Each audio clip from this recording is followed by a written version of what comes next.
What is up, people? Dunna here, and today we're doing something completely different than normal. I've got my friend Chris Brockhurst here, who you probably know from his channel if you watch camera channels. And today we're going to be talking about our favorite gear of 2022. Now, this doesn't necessarily mean that the gear came out in 2022. I mean, I think a good portion of it did because we got some new exciting stuff, but this is just the gear that we're using in 2022 that's still making it into our bag every day, that's making it into our process every day. And so we're going to go back and forth. We've got 16 different categories that we're going to go through, pick our favorites. We got a couple of runners up, a little bit of honorable mention stuff happening, and we're gonna go through and see where our things line up and where they don't, where we pick the same things and where maybe we had different ideas. So, kicking things off, Chris, you want to pick our first category and then tell us what you got? Let's go with drone.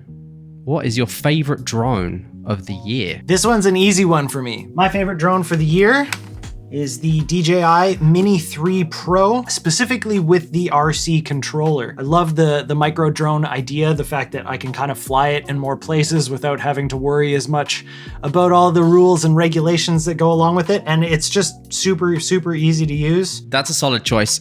So that's my runner-up, because it's a drone that's easy to fly, and that little remote there is just way better than you can use your phone. But my pick for the year has to be the Aputure.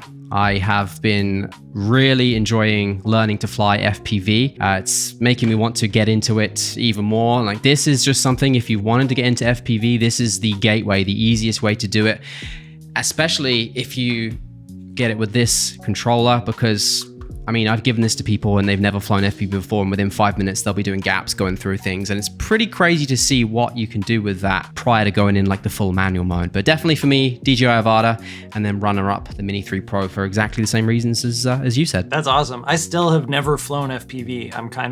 I feel kind of nervous about it. I feel like I see too many other people crashing their FPV drones, and I'm just like, maybe I'll just stay away from that. Mostly me crashing it, right? Like, it's every other week I seem to post another story about crashing it. Yeah, mostly just you losing it in the woods. And then finding it 2 days later frozen. Too good. Okay. What do we got next? How about your favorite stabilization or motion control? Mm-hmm. And by the way, all of these items, we're gonna leave links down in the description if you wanna go check anything out. I know we're not getting super deep into what these are all about, so if you want to check them out, they'll be down there. Yeah, so for me, let me find it. It has to be I've got the RS3 Pro here, but the RS3 Pro, I use gimbals a lot for a lot of work that I do, and when they came out with this year and the auto lock features on this, it was one of those things that I saw it, I thought it was a gimmick, and I started using it, and now I can never use a gimbal that does not have the automatic locks on that now. It's complete, I hate using the word, but complete game changer when it comes to using a gimbal. Just makes it so much easier and convenient, especially for traveling. For the runner-up, oh yeah, iFootage Shark Nano. This thing is just fantastic. It's so easy to use. You push the 2 buttons once, you move your A point, you move your B point, you hit start, that's it. It's so easy, so simple. Anyone can use it. It's expensive, but it gets the job done when you need that very specific style of shot, and it's something I use in probably at least every other video. What about you?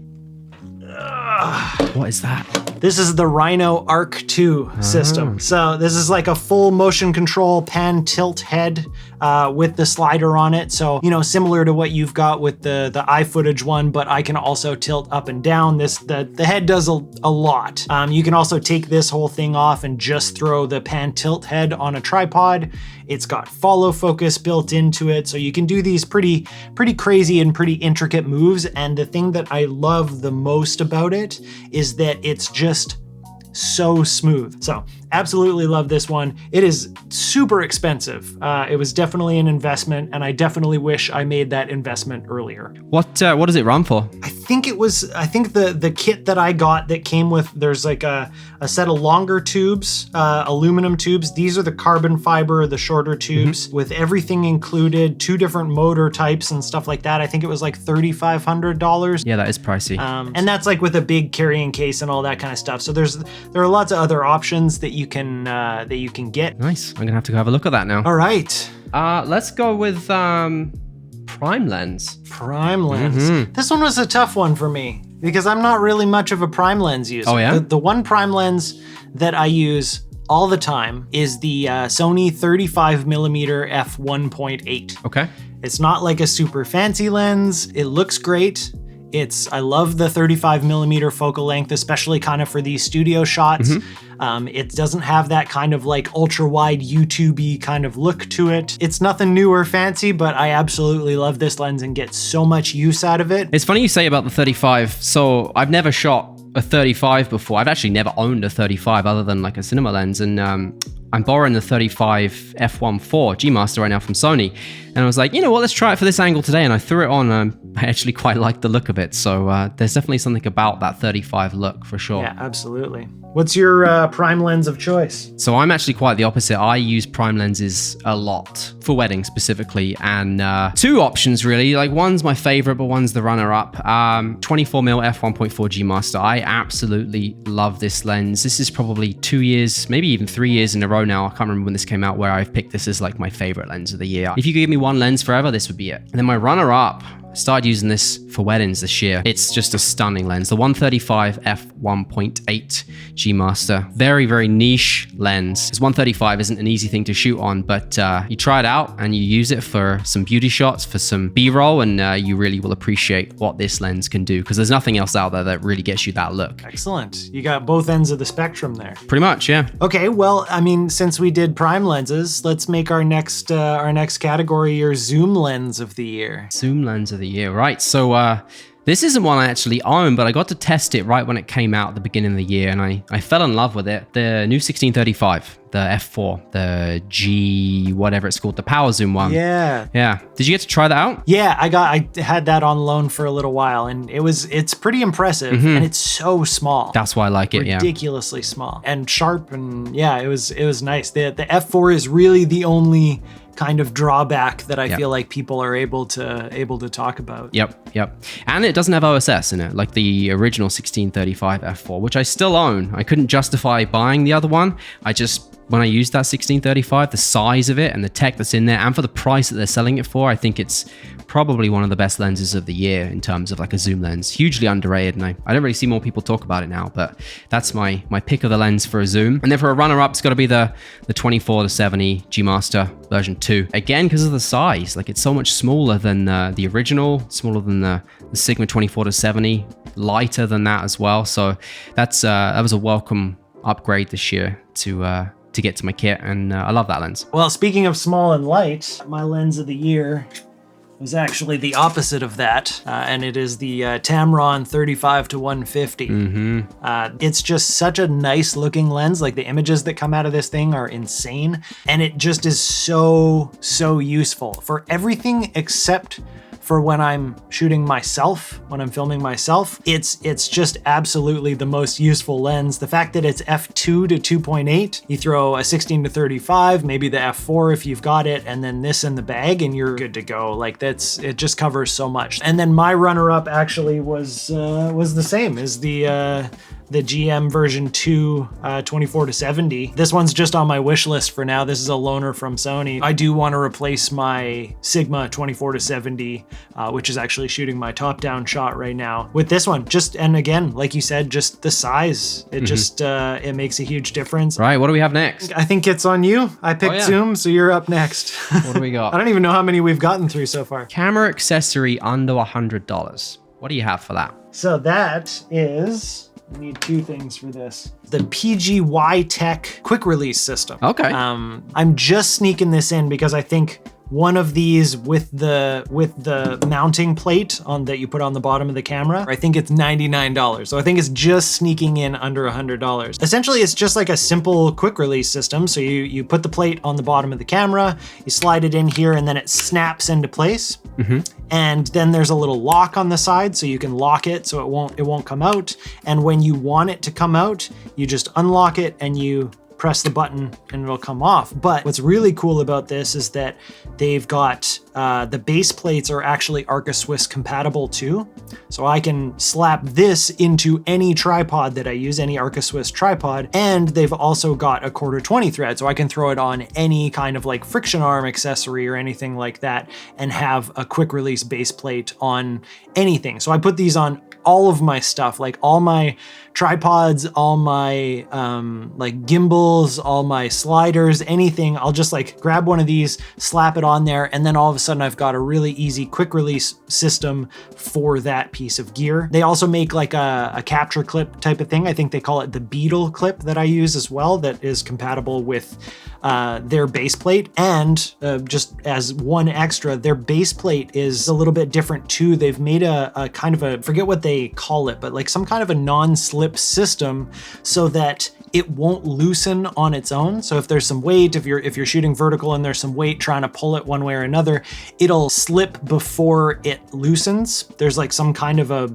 I don't even know what it is, like a little washer or something in there that allows it to move in a certain way where you're not going to be worried about your camera falling off of the base plate. And I found that it's so much easier to get tightened on there nice, and it's so much like sturdier than other similar kind of quick release base plate systems. So my runner-up was the field-made stickers. Let's see if I have one here. So this is the one for the 24-70 Sigma lens right there. So something nice and easy that's fun to do. Yeah, and they're pretty well priced as well, those. They're not something you need, but once you get them, it's really nice to just open your bag and just see everything there, just all the same. It's definitely more of like an OCD thing, but it's cool. I like those. What was your accessory under $100? So this is called an Expo disc. You know what this is? I've seen that. I think I saw your reel of it. Yeah, so it's like a very expensive piece of plastic, but essentially inside here is the same as what a gray card would be. So it just clips to the front of your lens. This is the wrong size. This is an 82. This is an 82 size, so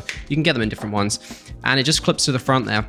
And when you want to do a custom white balance, you just go in to do your custom white balance in the camera. You overexpose slightly. This lets ambient light in, and then you can get an accurate white balance wherever you are, basically. And the reason I wanted to go with something like this is because when I shoot a lot of weddings, you get a lot of funky colors like you have going on in the background there, but they're often very cheap LEDs. They're not very well color balanced. So your white balance is just, it can be all over the place. So this allows me to have an accurate reading anywhere without having to carry around a big card with me. All right. Well, since we did camera accessories under $100, why don't we move over to camera accessories over $100? All right. So what I went with for this is somewhat related to cameras. It's the Toolbox. Toolbox reached out to me like 2-3 years ago, and I just said yes to it and tried it out. No word of a lie, this thing has been on my desk ever since, and it's all I use to edit videos. It's just a handy tool. I have like one mouse in one hand and then this in the other hand. I got like cut and zoom in, zoom out, scroll through everything. It's just a really, really cool piece of tech that works. It speeds up my editing, and I would not know how to edit a video without this now. Going on 2 years. What do you have? Over $100 camera accessory. Oh yeah, I guess I have to do one too, don't I? Now where is it? Okay, this is the Silence Corner Atoll. I think that's how you pronounce it. Basically, this is a mounting system that you connect to your camera, and it kind of works like how like a lens collar does. Like when you see on like longer lenses, you've got kind of put the weight underneath the lens instead of underneath the camera body. So you connect this to the 1/4-20 of your camera, and then there's this little knob on the left side, and when you loosen it, you can turn. So you detach this part to the tripod, and then you can flip your camera sideways without moving where the sensor is. So if you're anyone who uses like a typical kind of ball head for photography, when you turn your camera from horizontal to vertical, you're moving where that whole sensor is. Whereas right now with this thing, if I just have my camera in here and I'm shooting a horizontal shot and I want to go vertical, I can just boom, and it's like still the same shot, just the vertical version of it. Not to mention that obviously we're all in the world that vertical video is a serious thing now, so this has been super handy for that. I'm actually using it just as the regular camera mount on my top-down shot here too, because it just makes it easier to get things in place, and very cool. And I think it's just over $100. I think it's like $109, and you might even be able to get the Kickstarter pricing still. What's that called? I actually want one. What is it?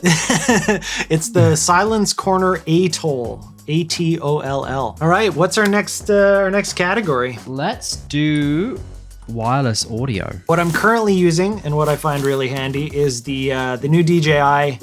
I don't even know what they call it. DJI mic? Is that all? That's it, yeah. Yeah, so it's a dual wireless system. I love that it comes with the charging case. I love that it connects, but the absolutely most important thing about this is the fact that it records internally into one of these transmitters / microphones. So there's a little microphone there, so you can just attach it to your lapel. There's a clip on the back, so you can do it that way, or there's a little teeny, if I can get it off, there you go. There's a little magnet, so you can put that behind your shirt and clip it onto your shirt that way. They've really thought of everything in these ones. But yeah, the main thing for me is the fact that you can record straight into one of those. So I could literally just take one of these out, close up the rest of the box, put it away, and just go recording with this. I generally pull the audio off of this anyway because it sounds better because you're not running through another set of preamps. But I'll usually attach the receiver to the camera anyway, just to have backup audio. Same. DJI mic.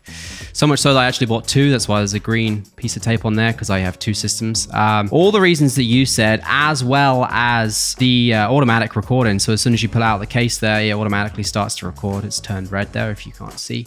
And then as soon as you put it back in the case, it stops recording there, which for me means I don't have to forget that I pushed the record button. It's always recording as soon as I take it out. As soon as it's back in, it stopped recording. It's a really, really well thought out product. Very much so. Who's picking next? You're up, right? Well, since we're talking audio, why don't we talk about favorite like on camera or shotgun microphone? I got to refamiliarize myself with the name of this. I love Sony, but their naming structure is, for some things, is not the best. So this is the Sony ECM B1M. It's the one with more of the capsules on the top there, the longer one. So this is a mic 8 on top, hey? The 8, yes, instead of the 5, I believe, on the other one, right? Yeah. This mic was something everyone was talking about for the longest time, and it's so hard to find this one, even now, I think, still. And just directly on top of the camera, no extra cables. That's why I like it, to be honest with you. The audio quality is not bad. I know a lot of people complain about how it sounds, but I can deal with that for the simple fact that it just goes straight on top of that external hot shoe and, the multi-interface shoe, and just works. And digitally controlled or analog, you pick how you want it. You can actually have it so that the pattern receives you from the back as well, like it does kind of all around.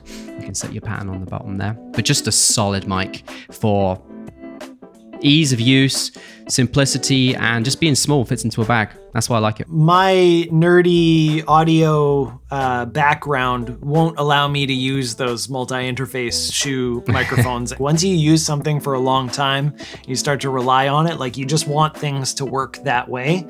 And so I'm still with like a shotgun microphone that sits on top of my camera and plugs in. And my pick is the Rode Video Mic Go 2.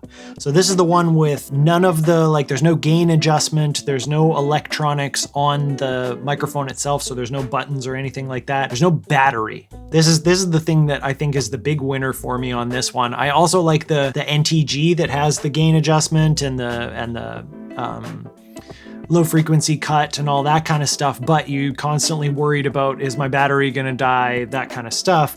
This one sounds almost identical to that one, but you've got no battery. You just plug it in, you know it's gonna work every single time. No battery is huge. No battery is absolutely huge, yeah. And if you wanna have one of the mics where it has all the fancy buttons and knobs and electronics going on with it, it's gonna have to have a battery in it, so. Yeah, all right, let's do adjacent tech. Adjacent tech. Yeah, anything related to anything that we do. So what do you have for your adjacent tech? So my adjacent tech is pretty simple, actually.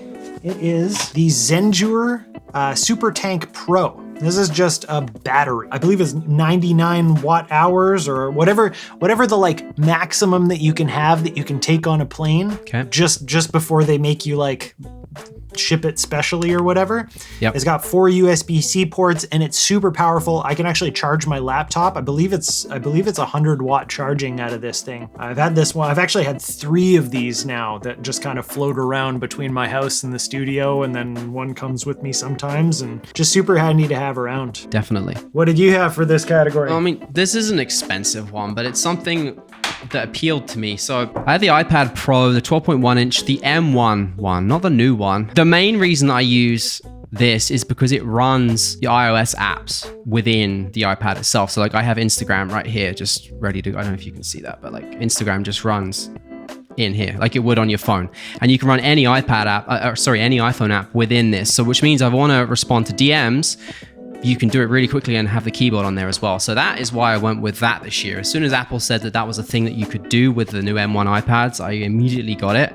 And it's super handy because, I mean, you probably have a ton of responses to make to DMs, to emails, comments, all that kind of thing. And I'm doing that most of the time when I'm on the go. So that is how I do it now. Why don't we do, how about organization? So, I mean, this is technically a bag, but it is also what I use for my organization. These are the Nanook cases. I just love the way that this kind of organizes all my gear. I normally have all my lenses in here when I'm not shooting a video. That is how I organize most of my camera gear in general. They're in these. Now I have 2 of these. This is like my one where stuff is stored. And then I have another one that I use, the 950. This is the 935. So this is actually carry-on luggage size. So that's what I use to store gear. And then the bigger one, the 950 I have, is what I use to transport gear back and forth for like big commercial jobs, weddings, that kind of thing. So it's somewhat organizationally related. And you use it for your storage too, so that counts as organization. And then the runner-up is, of course, the Husky. It's just filled with stuff. What do you have? What did you pick as your organizational? I went smaller. Mm-hmm. Mine is the Wandered tech pouch. There are a bunch of different tech pouches and stuff out there. Peak Design has a good one. Moment made a really nice one too. And then I got the Wandered one. Most of it is there's just one big kind of compartment, and then it's got these little pouches on the side. So there's like little elastic pouches on the side. And then there's a second compartment that's just got like a fleece lined. I just find it so simple and so perfect. Whereas I find that a lot of the other tech pouches try to do too much. And then you end up with so many dividers and so much material inside them that you can't actually fit that much in them. I found that I could fit everything that I could fit in the Peak Design one in this, and it took up less space inside whatever bigger bag it goes in. Plus it's got these 2 little attachment points. So if your backpack has like little extra attachment points where you could put like accessory straps and stuff, you can strap this to the outside of your backpack, which is super handy because then obviously it's not taking up space inside. I got this years ago and it's just been so handy. And like I said, I just feel like I've never really had a chance to talk about it on the channel. So, all right, what do you have for, I mean, this is probably the one most people are going to want to know about, camera. What have you picked? This one was tough because we had a big exciting announcement recently. Mm-hmm. But I actually went with the Sony A7 IV. It just punches so high above its weight class kind of thing. It's as far as value goes, I feel like if you're a videographer, it can be handy. If you're a photographer, it can be handy. Like it really does so much for a reasonable price. I think what's a reasonable price anyway. It's definitely the camera that people should look at if they're looking at getting into Sony. It's the cheapest way to get most of what Sony has. And in fact, you get a lot of tech in that you don't even have in like the A7S III and the FX3. So totally. So I went with the FX3, mostly because of the update that happened earlier in the year and the additional features that they added on there with the Cine EI aspects, but also being able to like have your own LUTs directly in the camera. It allows me to, I mean, I've got 2 angles going on right here. You'll see a graded version when you see the final video, but like one of the views right now is ready to go how I would grade it because it's using a LUT directly from the camera and know how it's going to look in the edit. That was a really big thing for me. So the FX3 is my main camera. And then for the runner-up, I actually went a different route. I went with my phone, the iPhone 14 Pro Max.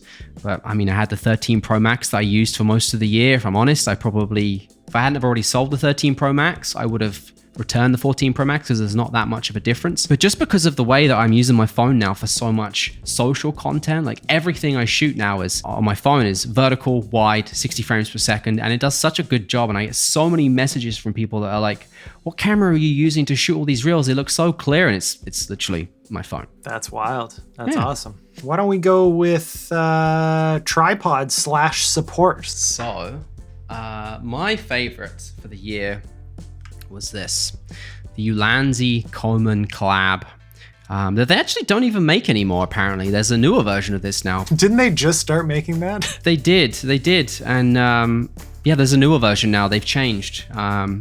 They did something with the bullhead on the top there, but I think you can still buy it, but they're just not making it anymore.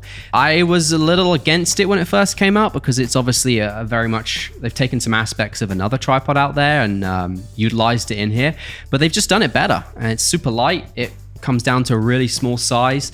The way that it can be utilized for both vertical and landscape content on there. You actually taught me about the feature of within the, like you can take out this centerpiece here to make it longer or shorter. There's just a ton of features in here, and it's carbon fiber, so it's super lightweight.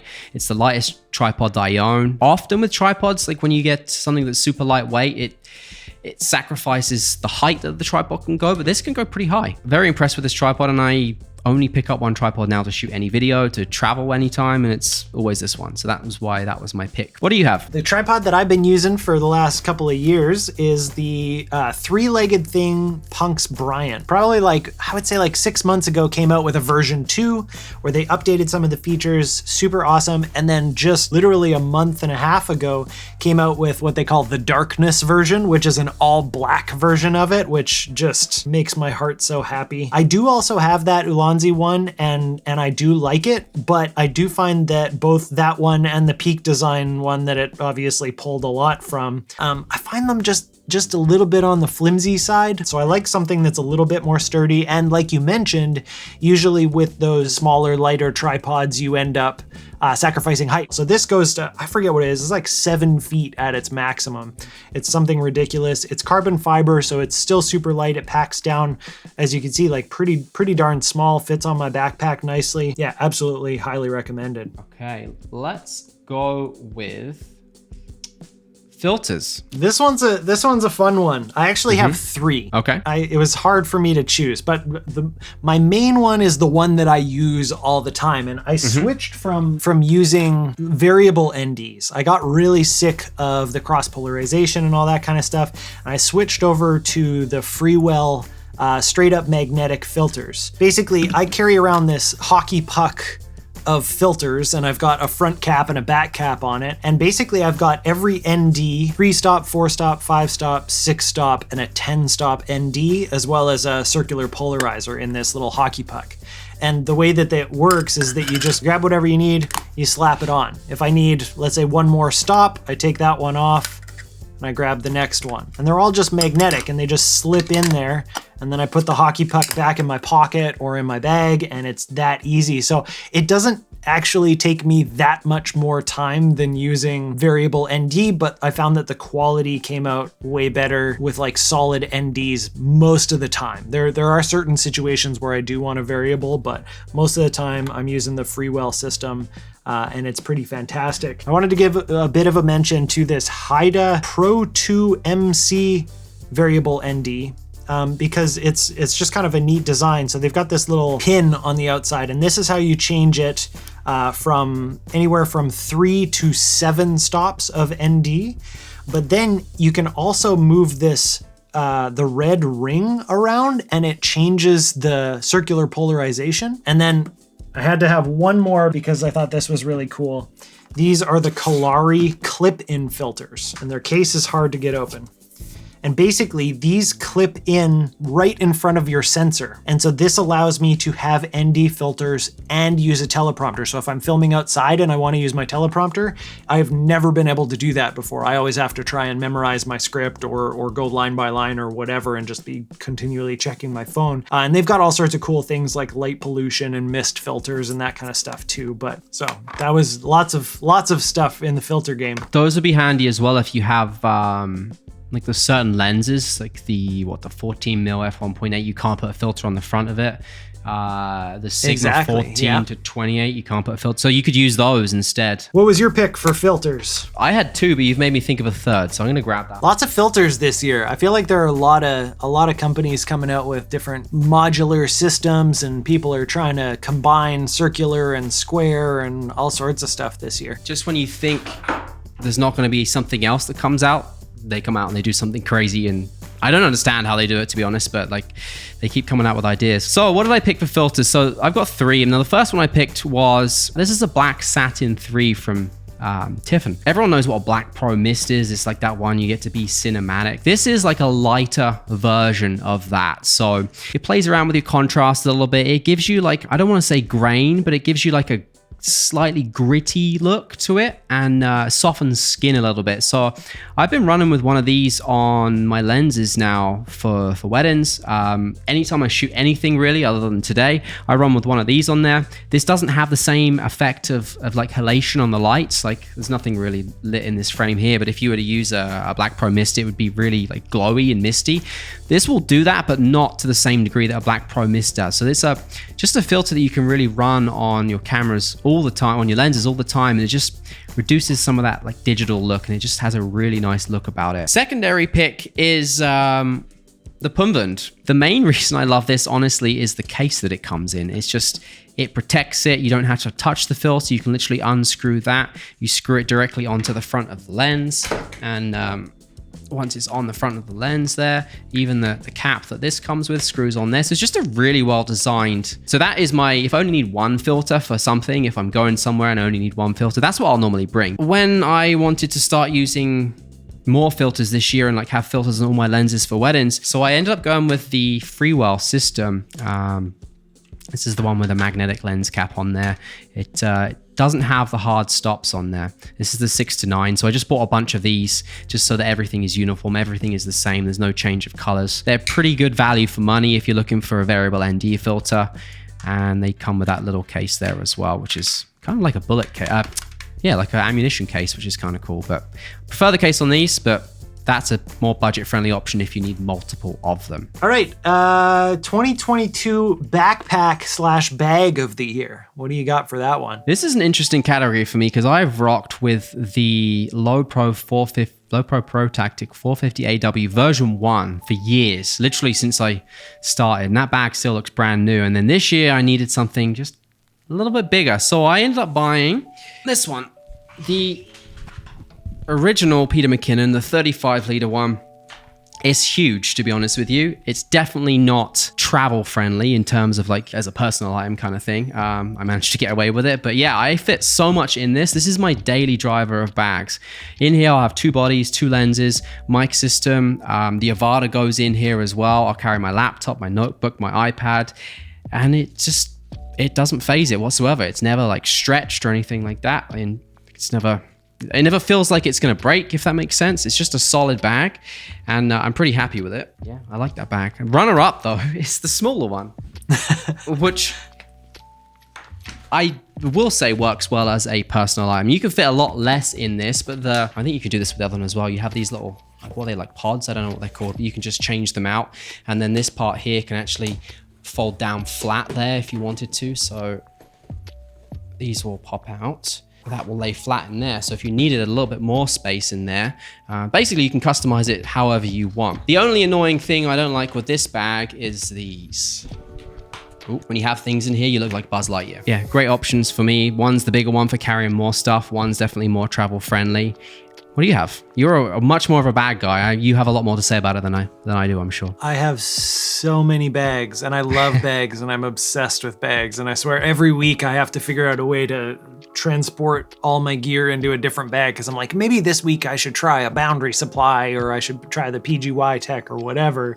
Yep. But the one that I keep going back to, this one, the Shimoda 35 liter Explorer V2. They came out with the version 2 of this, and I got to try it, I think pretty quickly after it came out.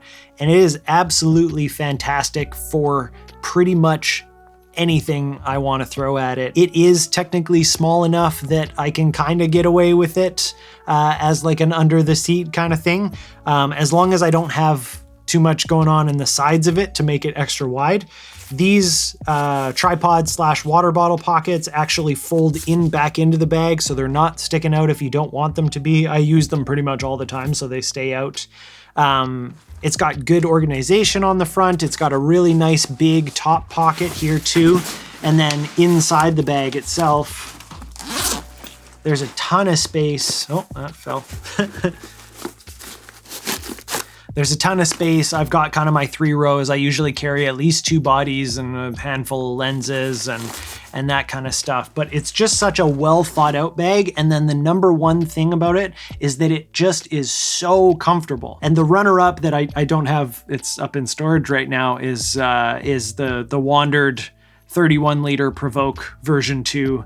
That one I also go back to every once in a while for pretty much the same reasons as this one. There's lots of space, it's really well thought out, and it's just so comfortable. So let's go with lighting. What are your favorite lighting picks? Lighting. For the year, yeah. This one's a nice easy one for me, and it is the Aputure Amaran 200X. Similar to the Sony a7 IV and me picking that one, I just think that like bang for buck for what I do and for what I think a lot of people who watch my channel do, I just think this is like such a solid option. It's got a really great amount of output and it's not super big or heavy, and it's also reasonably inexpensive comparatively to something like the 300D, which is what I'm using right now as my main key light, but this one puts out just as much power, or pretty close to as much power as that one. And specifically the X version has a quieter fan in it, and having bicolor lights is something that I'm trying to switch over to having all bicolor lights now so that I can choose what I need the color to be. So this one I think goes from 3200 to 6500 Kelvin, but crazy how small the lights are getting now. So yeah, that's my pick. What do you got for lighting? So I went with a different route, more of like what I use for client jobs, like for weddings this year, and it's actually the one that's lighting up the background right here. Now that's a gobo I'm using with the Spotlight Mini Zoom from Aputure, but it is the 60D from Aputure. And the reason I like this one is because of the power that it can put out and the fact that the beam can go from being a spotlight or a nice wide angle there as well. And it's so powerful. I've had it like 50 feet back from a podium, just to give you some context. So when I'm shooting a wedding, mostly for speeches, I like to just have a little bit of a spotlight directly on someone so that I can just get a little bit of separation, because weddings get very dark, especially in like country weddings. So that spotlight is really key just to light them up, give them some separation. And I've had that like 50 feet back, 2% on spotlight, and it's more than enough. So that's a super powerful light. All right. And we're on to our last category, but before we get on to the last category, if you've made it this far into the video, I want you to go subscribe to Chris Brockhurst and check out his channel, because he's got some awesome stuff, and follow him on Instagram and everywhere, because he's making lots. He makes so much content, it's ridiculous. It's very kind of you. Thank you. Try my best. So yeah, make sure to go check out Chris, and we're on to our last category here, and that is monitors. So what's your monitor of the year for 2022? So this isn't a new monitor by any means, but this is the Portkeys P6. And realistically, the reason I love this is because it's small. It has tiny little bezels on there. It's simple. The buttons are on the top there.